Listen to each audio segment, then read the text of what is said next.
So hi friend, welcome to my channel. आज म तपाईँहरूको लागि चाहिँ एमटिसी को कोडहरू लिएर आएको छु। मोबाइल कोड सबैले जानकारी जान्नै पर्ने हुन्छ, अरूलाई सोध्नु पर्दैन। जानिसकेपछि बेसिक कोडहरू चाहिँ तपाईँसँग निम्नानुसार छन्। लेटेस्ट अफरहरूको जानकारी लिन 1415#, ब्यालेन्स चेक गर्नलाई *400#, मोबाइल नम्बर चेक गर्नलाई *9#, सिम धनीको कसको नाममा सिम छ भनेको चेक गर्नलाई *922#, कल फरवर्ड एक्टिभेट गर्नलाई *21#, अनि त्यसपछि आफ्नो नम्बर अनि फरवर्ड गर्ने नम्बर अनि #, कल फरवर्ड क्यान्सल गर्नलाई #002#। यो एन्सर जस्तै सेम रहेछ, तपाईँहरूले हेर्न सक्नुहुन्छ। मैले यहाँ पिडिएफ पनि राखेको छु। यहाँ call forwarding forward cancel #002#, call waiting activate गर्नलाई *43#, कल वेटिङ क्यान्सल गर्नलाई #43#,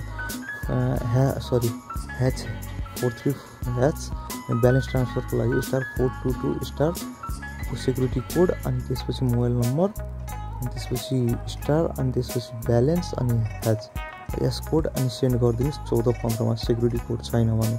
आइएसटी एक्टिभेटको लागि #331 4/0#, आइएसटी डिएक्टिभेट गर्नलाई *331 अनि 4/0#, सिआरबिटी एक्टिभेट गर्नलाई सब टु 1455, अनि सिआरबिटी डिएक्टिभेट गर्नलाई अनसब भनेर लेख्नुहोस्, अनि 1455 मा UNSUB चाहियो भने चाहिँ SUB डिएक्टिभेट गर्नलाई UNSUB टु 1455 मा लेख्नुहोस्। नमस्ते क्रेडिट एक्टिभेट गर्नलाई *1477 START लेख्नुहोस्, अनि त्यसपछि 1477 मा पठाइदिनुहोस्। क्रेडिट डिएक्टिभेट गर्नलाई स्टप 1477 मा पठाइदिनुहोस्। *1400*1#, *1400*2#, FNF, अनि त्यसपछि FNF 8488 1415।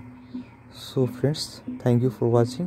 प्लिज च्यानललाई सब्सक्राइब गर्नुभएको छैन भने प्लिज च्यानललाई सब्सक्राइब गरिदिनु होला, ताकि आगामी दिनमा यस्तै भिडियोहरू बनाउनु मोटिभेट भइराखोस्।